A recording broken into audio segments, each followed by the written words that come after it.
Sir, ಹಳೆಯ ರಂಗಭೂಮಿ ನಾಟಕಗಳ ಶೈಲಿ ಕನ್ನಡ ಪೌರಾಣಿಕ ಸಿನಿಮಾಗಳ ಮೇಲೆ ಬೀರಿದ ಪ್ರಭಾವವೇನು?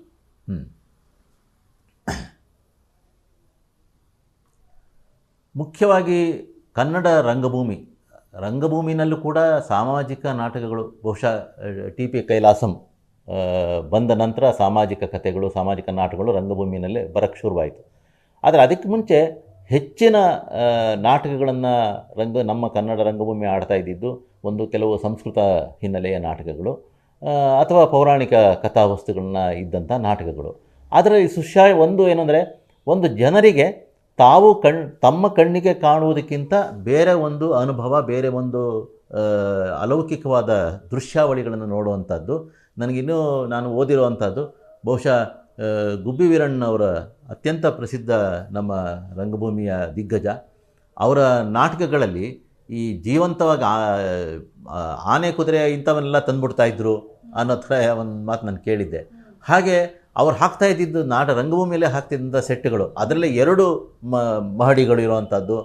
ಈ ಥರದ್ದೆಲ್ಲ ಆಗಿನ ಪ್ರೇಕ್ಷಕ ಕಣ್ಣೆದುರಿಗೆ ಒಂದು ರಮ್ಯ ಲೋಕವನ್ನು, ಒಂಥರ ಕಿನ್ನರ ಲೋಕ ಅಂತೀವಲ್ಲ, ಆ ಕಿನ್ನರ ಲೋಕವನ್ನು ಕಾಣ್ತಾ ಇದ್ದ. ಮತ್ತು ಅವರಿಗೆಲ್ಲ ಈ ಪೌರಾಣಿಕ ಕಥೆಗಳು, ಹರಿಕಥೆಗಳ ಮೂಲಕ, ಉಪನ್ಯಾಸಗಳ ಮೂಲಕ ಎಲ್ಲ ಗೊತ್ತಿರೋವಂಥದ್ದು. ಅವರಿಗೆ ಆ ಪಾತ್ರಗಳನ್ನು, ಆ ಪೌರಾಣಿಕ ಪಾತ್ರಗಳನ್ನು ಕಣ್ಣೆದುರಿಗೆ ನೋಡೋವಂಥದ್ದು. ಅದನ್ನು ನಮ್ಮ ನಾಟಕಕಾರಗಳ ಪ್ರತಿಭೆ ಏನು ಅಂದರೆ, ಅದಕ್ಕೆ ಒಂದು ಸುಶ್ರಾವ್ಯವಾದ ಸಂಗೀತವನ್ನು ಕೊಡ್ತಾ ಇದ್ದಿದ್ದು. ಆ ಸಂಗೀತವನ್ನು ಕೂಡ ಆಗಿನ ನಟರುಗಳೇ ಹಾಡ್ತಾಯಿದ್ರು. ಆಗಿನ ನಟರುಗಳೇ ಹಾಡಿ ರಂಗದ ಮೇಲೆ ಅಭಿನಯಿಸ್ತಾ ಇದ್ದರು.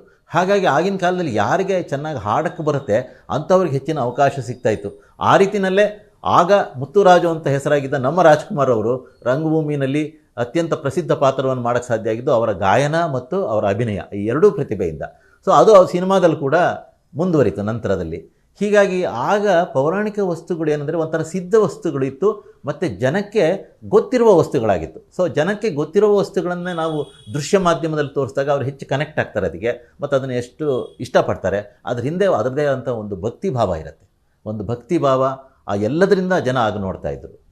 ಇದು ಬಹುಶಃ ಆ ಕಾರಣಕ್ಕೆ ಪೌರಾಣಿಕ ನಾಟಕಗಳು ಮತ್ತು ನಂತರ ಅದರ ಮುಂದುವರೆದ ಭಾಗವಾಗಿ ಪೌರಾಣಿಕ ಸಿನಿಮಾಗಳು ಹೆಚ್ಚು ಯಶಸ್ವಿಯಾಗೋದಕ್ಕೆ ಕಾರಣ ಆಯಿತು. ಸರ್, ಡಾಕ್ಟರ್ ರಾಜ್ಕುಮಾರ್ ಒಬ್ಬರೇ ರಾಮ, ರಾವಣ, ಕೃಷ್ಣ, ಹಿರಣ್ಯಕಶಿಪುರಂಥ ಪಾತ್ರಗಳನ್ನು ಯಶಸ್ವಿಯಾಗಿ ನಿಭಾಯಿಸಿದ್ದು ಹೇಗೆ ಸಾಧ್ಯವಾಯಿತು ಅಂತ? ಪೌರಾಣಿಕ ಸಿನಿಮಾ ಅನ್ನೋ ವಿಷಯ ನಾವು ಮಾತಾಡಬೇಕು ಅಂದರೆ ರಾಜ್ಕುಮಾರ್ ಬಿಟ್ಟು ಮಾತಾಡೋದಕ್ಕೆ ಸಾಧ್ಯ ಇಲ್ಲ. ಕನ್ನಡದಲ್ಲಿ ಅಷ್ಟೇ ಅಲ್ಲ ನಾನು ಹೇಳ್ತಾ ಇರೋದು, ಬಹುಶಃ ನಮ್ಮ ಇಡೀ ಭಾರತೀಯ ಚಿತ್ರರಂಗವೇ ತಗೋಬೋದು. ಬಹುಶಃ ರಾಜ್ಕುಮಾರ್ ಅವರು ಮಾಡಿದಷ್ಟು ವೈವಿಧ್ಯಮಯವಾದ ಪಾತ್ರಗಳನ್ನು ಬಹುಶಃ ನನಗೆ ತಿಳಿದಂಗೆ ಬೇರೆ ಯಾವ ನಟರು ಕೂಡ ಮಾಡಿಲ್ಲ. ಯಾಕೆಂದರೆ ಅದು ನೀವು ಹೇಳ್ದಂಗೆ ರಾವಣ ಆಗಿರ್ಬೋದು, ಅಂದರೆ ಪ್ರತಿನಾಯಕ ಅಂತ ಕರಿತೀವಿ ನಾವು. ಈ ರಾವಣ, ಹಿರಣ್ಯಕಶಿಪು, ಮಹಿಷಾಸುರ ಇಂಥವೆಲ್ಲ ಪ್ರತಿನಾಯಕನ ಪಾತ್ರಗಳು. ಸೊ ಹಾಗೆ ರಾಮ, ಕೃಷ್ಣ ಈ ಥರದ್ದೆಲ್ಲ ನಾಯಕ ಪಾತ್ರಗಳು. ಆದರೆ ಅವರು ಪ್ರತಿನಾಯಕನ ಪಾತ್ರವನ್ನಾದರೂ ಮಾಡಲಿ ಅಥವಾ ನಾಯಕನ ಪಾತ್ರವನ್ನಾದರೂ ಮಾಡಲಿ, ಯಾವ ಪಾತ್ರವನ್ನು ಮಾಡಿದ್ರೂ ಕೂಡ ಜನರನ್ನು ಅತ್ಯಂತವಾಗಿ ಆಕರ್ಷಿಸಿದ್ರು. ಅದಕ್ಕೆ ಬಹುಶಃ ಒಂದು ಅವರ ಮೈಕಟ್ಟು, ಮುಖಭಾವ, ಆ ಮುಖದಲ್ಲಿದ್ದಂಥ ಸೌಂದರ್ಯ, ಅದರ ಜೊತೆಗೆ ಅದ್ಭುತವಾದ ಪ್ರತಿಭೆ. ಯಾಕೆಂದರೆ ಅವರು ಯಾವುದೇ ಪಾತ್ರದಲ್ಲಿ ಮಹಿಷಾಸುರನ ಪಾತ್ರ ಮಾಡಿದ್ರೆ ಮಹಿಷಾಸುರನಿಗೆ ಬೇಕಾದಂಥ ಗತ್ತು ಅದನ್ನೆಲ್ಲ ತೋರಿಸೋರು. ನಾನು ಓದಿರೋ ಪ್ರಕಾರ ಅವರು ಮಹಿಷಾಸುರ ಮರ್ದಿನಿ ಸಿನಿಮಾ ಮಾಡಿದಾಗ ಅವರು ಮಹಿಷಾಸುರನ ಪಾತ್ರದಲ್ಲಿ ಸೆಟ್ಟಿಗೆ ಬಂದಂತೆ ಮೊದಲು. ಆಗ ಅಲ್ಲಿದ್ದಂಥ ಆ ಚಿತ್ರ ಸಾಹಿತಿ ಆದಂಥ ಚಿ ಸದಾಶಿವನವರು, ನಮ್ಮ ಚಿ ಉದಯಶಂಕರ್ ಅವರ ತಂದೆ, ಅವರನ್ನು ನೋಡಿ ಪ್ರಭು ಅಂತ ಕರೆಯೋಕ್ಕೆ ಶುರು ಮಾಡಿದ್ರಂತೆ. ಅಂದರೆ ಆ ಪಾತ್ರ ಹಾಗೆ ಆ ನಿರ್ಮಾಪಕರು ಮಕ್ಕಳು ಯಾರೋ ಬಂದಿದ್ದವರು ಆ ಪಾತ್ರದ ಗತ್ತು ಗೈರತ್ತು ನೋಡಿ ಹೆದರ್ಕೊಂಡು ಮತ್ತೆಂದೂ ಚಿತ್ರೀಕರಣ ನೋಡೋಕ್ಕೆ ಬರಲೇ ಇಲ್ವಂತೆ ಮಹಿಷಾಸುರನ ಪಾತ್ರದಲ್ಲಿ. ಹಾಗಾಗಿ ಆಗ ರಾಜ್ಕುಮಾರ್ ಅವರು ಅತ್ಯಂತ ಯುವಕರಾಗಿದ್ದ ಕಾಲದಲ್ಲೇ ಅಂತಹ ದೊಡ್ಡ ದೊಡ್ಡ ಪಾತ್ರಗಳನ್ನ ನಿಭಾಯಿಸಿದರು. ಮಹಿಷಾಸುರ ಆಗಿರ್ಬೋದು, ದಶಾವತಾರದ ರಾವಣ, ಭೂಕೈಲಾಸದ ರಾವಣ, ಹೀಗೆ ಅದೇ ರೀತಿ ರಾಮಾಂಜನೇಯ ಯುದ್ಧದ ರಾಮ, ಆಮೇಲೆ ಕೃಷ್ಣನ ಪಾತ್ರ, ಹೀಗೆ ಆ ಒಂದು ಪಾತ್ರದಿಂದ ಇನ್ನೊಂದು ಪಾತ್ರವನ್ನು ಮಾಡಿದ್ರೆ ಅವರು ಅನ್ನೋಂಥ ಅನುಮಾನ ಬರುವಷ್ಟು ಅವರು ಆ ಪಾತ್ರವನ್ನು ಸಂಪೂರ್ಣವಾಗಿ ಅದಕ್ಕೆ ಬೇಕಾದಂಥ ನ್ಯಾಯವನ್ನು, ಅದಕ್ಕೆ ಬೇಕಾದಂಥ ಲಕ್ಷಣವನ್ನು ತೋರಿಸ್ತಾ ಇದ್ದರು. ಅದು ಬಹುಶಃ ಅವರ ಅಭಿಜಾತ ಪ್ರತಿಭೆ. ಬಹುಶಃ ನಮ್ಮ ಕನ್ನಡ ನಾಡಲ್ವ ಇಡೀ ಭಾರತೀಯ ಚಿತ್ರರಂಗ ಕಂಡಂಥ ಒಂದು ಅದ್ಭುತವಾದ ಪ್ರತಿಭೆ. ಆದ್ದರಿಂದ ಅವ್ರಿಗದು ಸಾಧ್ಯ ಆಯಿತು. ಅದರಿಂದ ಅವರು ಎಲ್ಲ ಪಾತ್ರಗಳಲ್ಲೂ ಜನರನ್ನ ಸೆಳೀತಾ ಹೋದರು. ಸರ್, ಮತ್ತೆ ಜನಗಳಲ್ಲಿ ಏನು ನಂಬಿಕೆ ಇತ್ತು ಅಂತಂದರೆ ರಾಮ ಅಂದರೆ ರಾಜ್ಕುಮಾರ್ ಥರನೇ ಇದ್ದರು, ಕೃಷ್ಣ ಶ್ರೀನಿವಾಸ ತಿರುಪತಿ ತಿಮ್ಮಪ್ಪ ಅಂತಂದ್ರೆ ರಾಜ್ಕುಮಾರ್ ತರನೇ ಇದ್ರೇನೋ ಅಂತ ಅನ್ನೋ ಒಂದು ಇದನ್ನ ಅವರು ತೋರಿಸ್ತಾ ಇದ್ರು ಜನರು. ಅಂದ್ರೆ ಆ ಮಟ್ಟಿಗೆ ನೀವು ಹೇಳ್ದಂತೆ ಜನರ ಆಕರ್ಷಣೆ ಮಾಡಿದ್ರು. ಸೊ ಇದು ಏನಂತಂದ್ರೆ ಒಂದು ಈಗ ಯಾಕೆ ನಾನು ಇದನ್ನ ಕೇಳ್ತಾ ಇದ್ದೀನಿ ಅಂತಂದ್ರೆ, ಈಗ ಯಾರೋ ಕೆಲವರು ನಟರು ಹಾಕಿದ್ರೆ ಈ ರೋಲ್ಗೆ ಅವ್ರು ಸೂಟಬಲ್ ಆಗ್ತಿಲ್ಲ, ಸೀತೆ ಹಿಂಗಿರ್ಲಿಲ್ಲ, ರಾಮ ಹಿಂಗಿರ್ಲಿಲ್ಲ, ರಾಮ ಆ ತರ ಇದ್ರು ಈ ತರ ಇದ್ರು ಅಂತ ನೋಡ್ತಿರ್ತಾರೆ.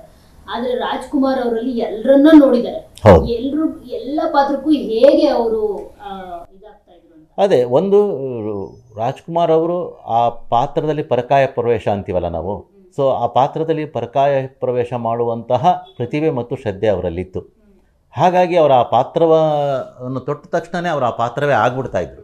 ಸೊ ಯಾವಾಗ ಅವರ ಆ ಪಾತ್ರವೇ ಆಗ್ತಾಯಿದ್ರು, ಜನ ಅದನ್ನು ಗುರುತಿಸೋಕ್ಕೆ ಶುರು ಮಾಡ್ತಾಯಿದ್ರು, ಜನ ಅದರಲ್ಲಿ ಲೀನವಾಗ್ತಾಯಿದ್ರು. ಇಲ್ಲೇನಾಗಿದೆ ಅಂದರೆ ಅವರು ಒಂಥರ ಈಗ ನಮಗೆ ಒಂದು ಮಾದರಿ ಬೆಂಚ್ ಮಾರ್ಕ್ ಅಂತ ನಾವು ಕರಿತೀವಲ್ಲ. ಈಗ ರಾಮನ ಪಾತ್ರ ಹೀಗೆ ಅಭಿನಯಿಸಬೇಕು ಅಂದರೆ ಅದೊಂದು ಬೆಂಚ್ ಮಾರ್ಕ್ ಅಂದರೆ ನಮಗೆ ರಾಜ್ಕುಮಾರ್ ಅವರು ಕಾಣ್ತಾರೆ. ಈಗ ಸತ್ಯ ಹರಿಶ್ಚಂದ್ರ ಪಾತ್ರ ನಾವು ನೋಡಿದ್ರೆ ರಾಜ್ಕುಮಾರೇ ಕಾಣೋದು. ಸೊ ಹರಿಶ್ಚಂದ್ರನ ಪಾತ್ರ ಹೀಗಿರಬೇಕು ಅಂದರೆ ಅದು ರಾಜ್ಕುಮಾರೇ ಅದರ ಒಂಥರ ಸ್ಟ್ಯಾಂಪ್ ಹೊತ್ತದಂಗೆ ಆಗಿದೆ. ಸೊ ಆಮೇಲೆ ಯಾರೇ ಮಾಡ್ಬೋದು, ಅಥವಾ ಯಾರೇ ಮುಂದೆ ಮಾಡಿದವರಾಗಲಿ ಅಥವಾ ಮುಂದೆ ಮಾಡೋರಾಗಲಿ ಯಾರೇ ಮಾಡಿದ್ರೂ ಕೂಡ ಒಂದು ಹೋಲಿಕೆ ಬರುತ್ತೆ. ಆದರೆ ಅದು ಹೋಲಿಕೆ ಬರೋದು ಯಾವುದರಿಂದ ಅಂದರೆ ತಂತ್ರಜ್ಞಾನದಿಂದ ಅಲ್ಲ, ನಮ್ಮ ಕಣ್ಣು ಕಾಣ್ತಾ ಇದ್ದಿಲ್ಲ ಅಭಿನಯ ಅಷ್ಟೇ, ತಾಂತ್ರಿಕ ಕೌಶಲ್ಯಗಳಿರಲಿಲ್ಲ. ಸೊ ಆದರೆ ಜನ ಮೆಚ್ಕೊಳ್ತಾ ಇದ್ದಿದ್ದು ಆ ತಾಂತ್ರಿಕ ಕೌಶಲ್ಯಕ್ಕಿಂತ ಹೆಚ್ಚಾಗಿ ಆ ಪಾತ್ರದ ಅಭಿನಯವನ್ನು, ಅದು ಸಂಭಾಷಣೆ ಹೇಳುವ ಶೈಲಿ ಇರಬಹುದು, ಅಥವಾ ಅವರ ಭಾವಾಭಿನಯ ಇರ್ಬೋದು, ಅಥವಾ ನಡಿಗೆಗಳು. ಉದಾಹರಣೆಗೆ ನಡಿಗೆ ಬಹಳ ಪೌರಾಣಿಕ ಪಾತ್ರಗಳಲ್ಲಿ ರಾವಣ ನಡೆದಂಗೆ ರಾಮ ನಡೆಯೋಕ್ಕಾಗಲ್ಲ. ಸೊ ಹರಿಶ್ಚಂದ್ರನ ನಡಿಗೆನೇ ಬೇರೆ ಥರ ಇರುತ್ತೆ. ಹೀಗೆ ಮಹಿಷಾಸುರನ ಗತ್ತು ಗೈರತ್ತಿನ ನಡಿಗೆ ಬೇರೆ ಇರುತ್ತೆ. ಅದೇ ಪಾತ್ರ ಈಶ್ವರನ ಕುರಿತು ತಪಸ್ ಮಾಡುವಾಗ ಬೇರೆ ಇರುತ್ತೆ. ಸೊ ಹೀಗೆ ಆ ಸನ್ನಿವೇಶ ಮತ್ತು ಆ ಪಾತ್ರ ಆ ಸನ್ನಿವೇಶದಲ್ಲಿ ಹೀಗೆ ಮಾಡಬೇಕು ಅನ್ನೋದನ್ನು ಒಂದು ರೀತಿಯ ಅವರು ಅದರಲ್ಲಿ ತಲ್ಲೀನರಾಗಿ ಅದನ್ನು ಒಂದು ರೀತಿ ಅಭ್ಯಾಸ ಮಾಡಿರೋರು. ಆ ಅಭ್ಯಾಸ ಮಾಡಿ ಮಾಡ್ತಾರೆ. ಈಗ ಉದಾಹರಣೆಗೆ ಬಬ್ರುವಾಹನದಲ್ಲಿ ತಂದೆ ಮತ್ತು ಮಗ ಎರಡೂ ಪಾತ್ರಗಳು ಇದೆಯಲ್ಲ, ಎರಡೂ ಪಾತ್ರದಲ್ಲಿ ನೀವು ಎರಡೂ ಬೇರೆ ಬೇರೆ ಅನಿಸೋಷ್ಟು ಆ ಮಾತಿನ ಶೈಲಿ ಮತ್ತು ಭಾವಾಭಿನಯ, ಈ ಆಂಗಿಕ ಅಂತೀವಿ ನಾವು, ಇವೆಲ್ಲವೂ ಕೂಡ ತಂದೆ ಇದ್ದಂಗೆ ಮಗ ಇಲ್ಲ, ಮಗ ಇದ್ದಂಗೆ ತಂದೆ ಇಲ್ಲ. ಆ ಡಿಫರೆನ್ಸಸ್ಸನ್ನು ನಾವು ಅರ್ಜುನ ಮತ್ತು ಬಬ್ರುವಾಹನಲ್ಲಿ ಕಾಣ್ತೀವಿ. ಸೊ ಇದು ಬಹುಶಃ ಅವರ ಪ್ರತಿಭೆಗೆ ಸಾಧ್ಯ ಆಗಿದ್ದದು. ಸೊ ಬೇರೆ ಯಾರಾದರೂ ಮಾಡಿದಾಗ ಸಹಜವಾಗಿ ಆ ಕಂಪ್ಯಾರಿಸನ್ ಬಂದೇ ಬರುತ್ತೆ. ಅದು ಮಾಡಬಾರ್ದು ಅಂತೇನಿಲ್ಲ. ಆದರೆ ಇವತ್ತು ಟೆಕ್ನಾಲಜಿ ತುಂಬ ಮುಂದುವರೆದಿದೆ. ಟೆಕ್ನಾಲಜಿನಲ್ಲಿ ಏನು ಬೇಕಾದ್ರೆ ಮಾಡೋದು. ಆಮೇಲೆ ಅಭಿನಯಿಸೋ ಕಲಾವಿದರಿಗೆ ಅವಾಗಿನಷ್ಟು ನಾನು ಆಗಲೇ ಹೇಳಿದ್ನಲ್ಲ, 10 ಫ್ರೇಮ್ಗಳಲ್ಲಿ ಅವರು 10 ಬಾರಿ 10 ಮಾಸ್ಕಲ್ಲಿ ಅಭಿನಯಿಸಬೇಕಾಗಿತ್ತು. ಆ ಥರ ಕಷ್ಟ ಇಲ್ಲ ಇವಾಗ. ಈಗ ಆರಾಮಾಗಿ ಟೆಕ್ನಾಲಜಿ ಅದನ್ನು ಈಸಿಯಾಗಿ ಮಾಡಿಕೊಟ್ಬಿಡುತ್ತೆ. ಅಭಿನಯಿಸೋ ಕಲಾವಿದರು ಅವಾಗಿನಷ್ಟು ಕಷ್ಟಪಡಬೇಕಾಗಿಲ್ಲ. ಆದರೆ ಇವಾಗೇನು ಅಂತಂದರೆ, ಈಗ ತಾಂತ್ರಿಕತೆ ಅನ್ನೋದು ಈ ಕಥಾವಸ್ತು ಮತ್ತು ಅದರ ಭಾವುಕ ಸನ್ನಿವೇಶ ಮತ್ತು ನಾಟಕೀಯತೆ ಏನಿದೆ, ಮುಖ್ಯವಾಗಿ ಪೌರಾಣಿಕದಲ್ಲಿ, ಅದನ್ನು ನುಂಗಬಾರ್ದು ಅಂತ. ಅದಕ್ಕೆ ಒಂದು ಅಲಂಕಾರ ಮಾಡ್ಬೋದು. ಅಲಂಕಾರವೇ ನಿಮ್ಮ ಮುಖವನ್ನು ನುಂಗ್ಬಿಡಬಾರ್ದು. ಮುಖಕ್ಕೆ ಅಲಂಕಾರ ಚೆನ್ನಾಗಿರುತ್ತೆ, ಆದರೆ ಮುಖವನ್ನು ಮರೆಸೋಷ್ಟು ಅಲಂಕಾರ ಮಾಡಬಾರ್ದು. ಹಾಗೆ ಇವತ್ತಿನ ಟೆಕ್ನಾಲಜಿ, ಅದು ಟೆಕ್ನಾಲಜಿ ಆಗ್ಬೋದು, ಯಾವುದೇ ಆಗ್ಬೋದು, ಹಿಂದೆ ಅದನ್ನು ಕಂಪೇರ್ ಮಾಡಿಕೊಂಡು ನಾವು ಅದಕ್ಕಿಂತ ಅದ್ಭುತವಾಗಿ ತೋರಿಸ್ತೀವಿ. ಇವ್ರು 100 ಜನ ತೋರಿಸಿದ್ರೆ ನಾವು 1000 ಜನ ತೋರಿಸ್ತೀವಿ. ಇವರು 10 ಆನೆ ತೋರಿಸಿದ್ರೆ ನಾವು 100 ಆನೆ ತೋರಿಸ್ತೀವಿ. ಅಥವಾ ಅವರು ಪುಷ್ಪಕ ವಿಮಾನ ಹೀಗೆ ತೋರಿಸಿದ್ರೆ ನಾನು ಅದಕ್ಕಿಂತ ಚೆನ್ನಾಗಿ ತೋರಿಸ್ತೀನಿ. ಇದು ಚೆನ್ನಾಗಿ ತೋರಿಸೋದು ಅದರ ಸನ್ನಿವೇಶವನ್ನು ನುಂಗಬಾರ್ದು ಅನ್ನೋದಷ್ಟೇ. ಆವಾಗೇನಾಗುತ್ತೆ, ಆ ಅಭಿನಯಿಸೋ ಪಾತ್ರಧಾರಿಗೂ ಕೂಡ ಅದು ತನ್ನ ಅಭಿನಯವನ್ನು ಅವರು ಪೂರ್ಣವಾಗಿ ಬಳಸ್ಕೊಳ್ಳೋಕ್ಕಾಗೋದಿಲ್ಲ. ಯಾಕೆಂದರೆ ಆ ತಾಂತ್ರಿಕತೆಯಿಂದ ಅವರ ಅಭಿನಯ ಬಹಳ ಲಿಮಿಟ್ ಆಗುವಂಥ ಚಾನ್ಸಸ್ ಇರುತ್ತೆ. ಹಾಗಾಗಿ ಒಂದಕ್ಕೊಂದು ಪೂರಕವಾಗಿದ್ದಷ್ಟು ಚೆನ್ನ, ಯಾವುದೂ ಒಂದರ ಮೇಲೊಂದು ಭಾರವಾಗಬಾರ್ದು ಅನ್ನೋದು ನನ್ನ ಅಭಿಪ್ರಾಯ.